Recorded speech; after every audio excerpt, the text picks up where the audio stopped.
Homili saya siang ini tentang menderita, sebuah tema yang enggak enak, tapi penting untuk kita renungkan.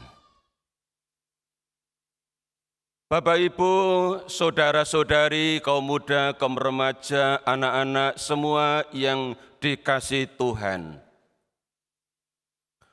Menderita itu bagian dari hidup setiap orang. Setiap orang, Anda dan saya, pasti pernah menderita. Kalau belum, suatu saat akan mengalaminya. Ada berbagai macam penyebab yang membuat orang menderita. Ada 1001 macam yang membuat orang bisa menderita. Saya hanya akan menyebut dua hal saja penyebab mengapa orang bisa menderita. Yang pertama, orang bisa menderita karena kesepian. Silakan tanya kepada orang yang kesepian, apakah orang itu menderita atau tidak. Pasti orang itu menderita. Bapak, Ibu, saudara-saudari, dalam harian Kompas hari ini ada satu berita penting yang perlu kita renungkan di halaman 1. Judulnya begini, epidemi kesepian dan isolasi di tengah keramaian. Alinea pertama saya bacakan. Di dunia yang semakin terhubung oleh jejaring digital, epidemi kesepian ternyata semakin meluas, termasuk dialami anak muda yang berada di tengah keramaian. Sindrom kesepian itu telah berdampak pada kesejahteraan mental dan fisik. Bahkan meningkatkan risiko kematian dini hingga 26%. Setara dengan risiko merokok 15 batang sehari.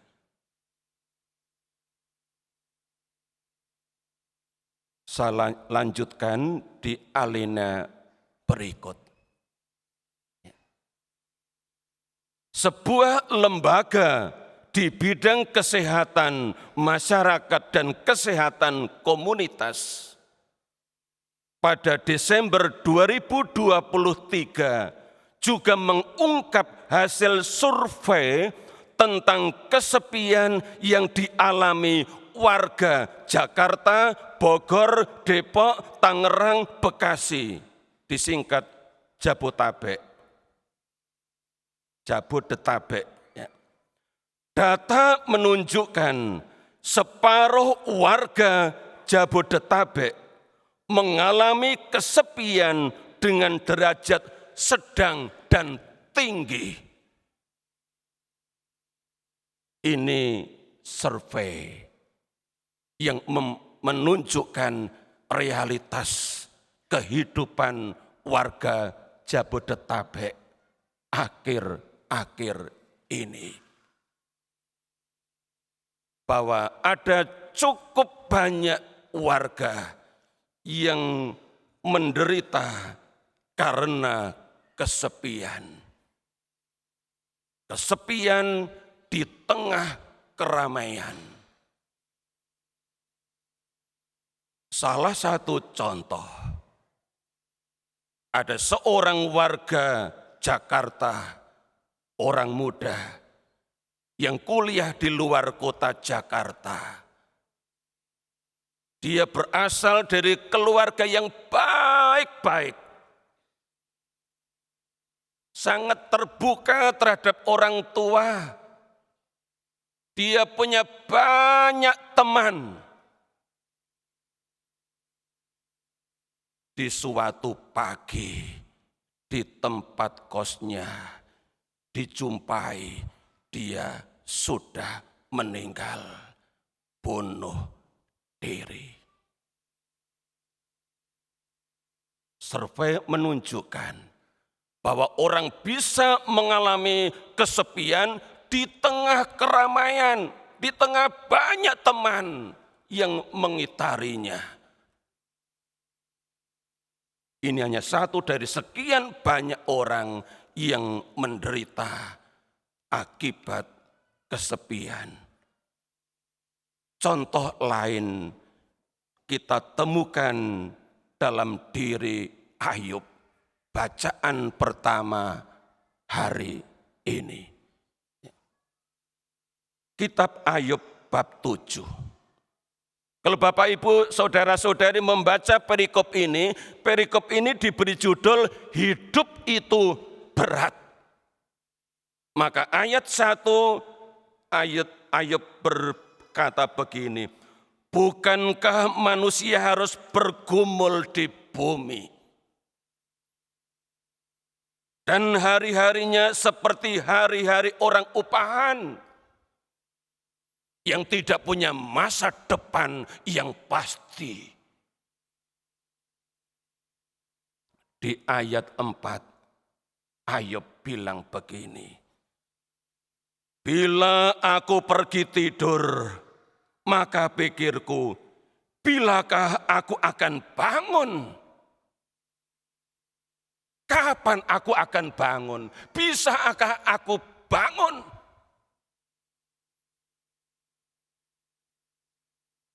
Itu bisa terjadi selain Ayub.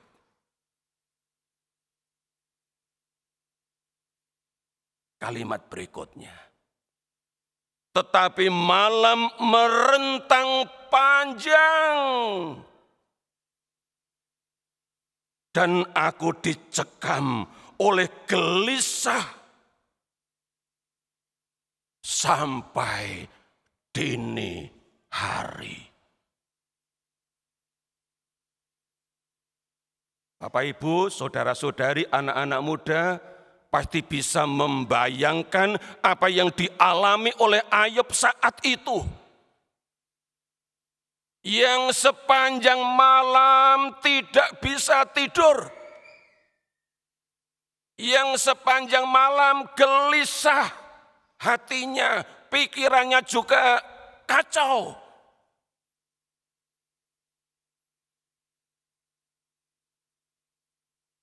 Saya yakin Ayub saat itu menderita berat.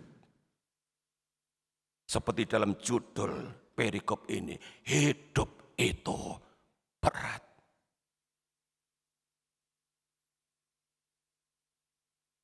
Bapak Ibu, saudara-saudari yang dikasihi Tuhan.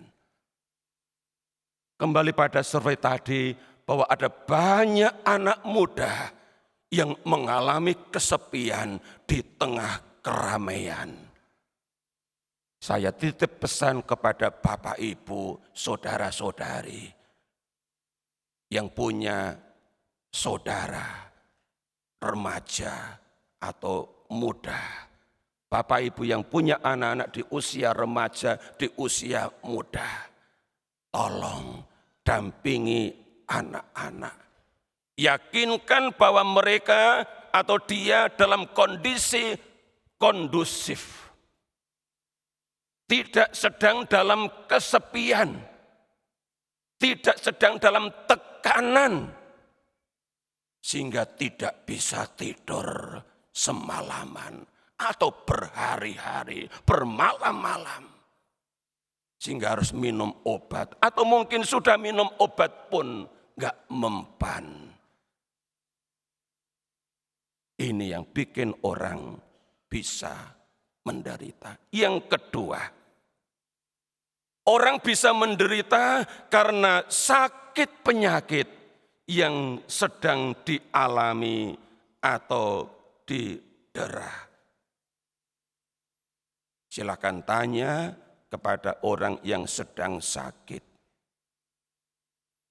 Apakah menderita atau tidak? Pasti menderita.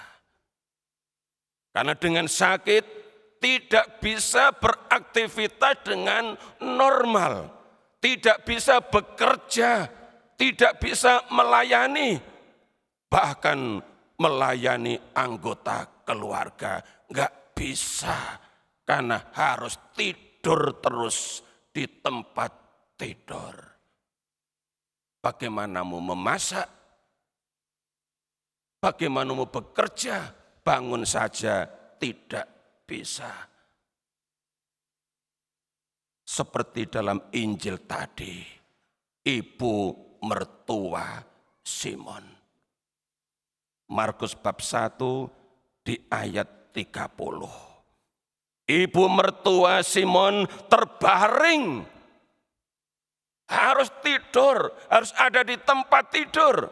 Karena apa? Sakit demam. Dan bisa dia sakit demam tinggi.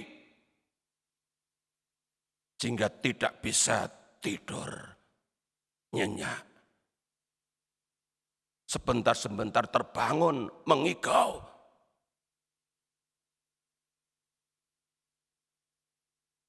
Dalam kondisi itu, Simon dan Andreas memberitahukan kepada Yesus yang ada di rumah ibadat bersama Yakobus dan Yohanes. Setelah diberi informasi, mereka datang ke rumah ibu mertua Simon. Kemudian di ayat 31 dikatakan, iya, Yesus pergi ke tempat perempuan itu dan sambil memegang tangannya, ia membangunkan dia, lalu lenyaplah demamnya. Ibu itu sembuh. Apa yang terjadi setelah ia sembuh? Dikatakan oleh penginjil Markus. Kemudian perempuan itu melayani mereka. Insting seorang ibu yang rajin bekerja, yang rajin melayani, langsung melayani begitu dia sembuh, begitu dia sehat, begitu dia kuat fisiknya. Apa yang bisa kita ambil pesan dari ibu mertua Simon? Saya mau katakan kepada Anda, ya, selagi sehat, layanilah Tuhan. Lewat keluarga, lewat sesama, umat di lingkungan, umat di wilayah, umat paroki, umat yang ada di kelompok-kelompok kategorial. Berikan diri untuk melayani orang lain. Di tengah kesibukan Anda, jangan nunggu pensiun. Aku tak melayani Tuhan, nanti ae nak wis pensiun. Nah, kita tidak pernah tahu usia kita. Apakah akan sehat terus? Orang sehat pun bisa hanya karena gejala apa lalu meninggal. Belum sempat melayani Tuhan. Maka selagi sehat seperti ibu mertua Simon, bekerjalah dan layanilah Tuhan. Saya pesan juga kepada anak-anak muda, ya, berikan diri kalian untuk mulai belajar melayani Tuhan. Dalam hal apapun, mulai dari hal apapun, sekecil apapun. Contoh, ya, OMK Paroki Meruya, hari Jumat Agung yang akan datang, mereka akan mementaskan tablo di gereja ini. Dan untuk mementaskan tablo itu, mereka membutuhkan banyak peran dari orang-orang muda. Dan sampai hari ini mereka masih membutuhkan banyak orang muda untuk terlibat dalam rencana untuk menampilkan tablo itu. Berikan diri kalian untuk ikut dalam pelayanan luhur ini. Bapak Ibu yang punya anak muda tanya, udah ikut belum? Kalau belum, himbau, tidak usah dipaksa. Ya, himbau ajak untuk ikut dalam penyajian tablo nanti. Kan ini adalah bagian dari pemberian diri lewat latihan sekian kali supaya nanti bisa memberikan yang terbaik dan membantu umat yang hadir merefleksikan iman akan Yesus, sang pelayan agung yang memberikan dirinya total sampai mati di atas salib.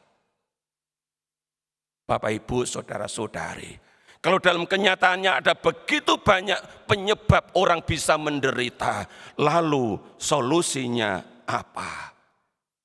Saya berikan 3 solusi. Yang pertama, tetaplah berdoa. Doa adalah kekuatan kita. Rasul Paulus dalam suratnya yang pertama kepada jemaat di Tesalonika, bab 5 ayat 17 menulis begini, tetaplah berdoa. Lalu di ayat 18, mengucap syukurlah dalam segala hal, sebab itulah yang dikehendaki Allah di dalam Kristus Yesus bagi kamu. Kalau mengucap syukur kepada Allah dalam segala hal, itu berarti ketika menderita pun, ketika mengalami kesepian pun, ketika mengalami sakit penyakit pun, kita bisa bersyukur kepada Allah. Masih diberi anugerah kehidupan yang harus diperjuangkan untuk bisa lepas dari kesepian dan derita sakit penyakit, sehingga memiliki pribadi yang sehat. Seperti dalam Injil kita lihat Yesus yang begitu bangun dari tidur, pagi-pagi buta.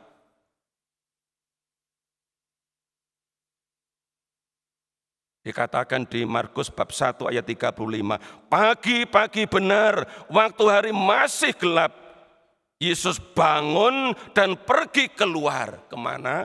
Ia pergi ke tempat yang sunyi, yang sepi, dan berdoa di sana. Ini ciri orang yang sehat. Orang yang sehat mencari tempat yang sepi. Tapi kalau orang yang kesepian, tidak mungkin akan pergi ke tempat yang sepi. Tidak mungkin. Karena ketika mereka pergi ke tempat yang ramai, juga di sana belum tentu menemukan penghiburan. Kita belajar dari Yesus yang selalu menimba kekuatan dari Allah lewat doa. Yang kedua, dengan teguh dalam iman. Dinasihatkan oleh Rasul Paulus dan Barnabas dalam Kisah Para Rasul bab 14 ayat 21 sampai dengan 22. Bunyinya begini, Paulus dan Barnabas memberitakan Injil di kota itu dan memperoleh banyak murid. Lalu kembalilah mereka ke Listra, Ikonium, dan Antiokhia. Di tempat itu, 3 kota ini, Listra, Ikonium, dan Antiokhia, mereka menguatkan hati murid-murid itu dan menasihati mereka supaya mereka bertekun dalam iman dan mengatakan bahwa untuk masuk ke dalam kerajaan Allah, kita harus mengalami banyak sengsara. Itu yang dikatakan oleh Paulus dan Barnabas. Maka penderitaan pun jika dihadapi dalam iman bisa menjadi jalan menuju kerajaan Allah. Ini disadari betul oleh Santa Teresia dari kanak-kanak Yesus. Ketika dia sembuh dari sakit yang aneh di usia anak-anak. Dan ketika dia remaja, sakit yang lain. Dia berkata, saya baru tahu bahwa untuk menjadi kudus, kita harus menderita banyak sengsara. Seperti dikatakan oleh Paulus dan Barnabas. Yang ketiga dan terakhir, yang perlu kita miliki adalah keyakinan dan harapan akan hari esok. Juga dikatakan oleh Rasul Paulus dalam suratnya kepada jemaat di Roma bab 8 ayat 18. Dia bilang begini, sebab aku yakin bahwa penderitaan zaman sekarang ini tidak dapat dibandingkan dengan kemuliaan yang akan dinyatakan kepada kita. Punya keyakinan, punya harapan bahwa akan ada kemuliaan yang akan dinyatakan kalau kita tetap teguh, kalau kita punya iman dan pengharapan. 3 hal ini menurut saya adalah solusi untuk menghadapi manakala kita harus menderita. Tuhan memberkati.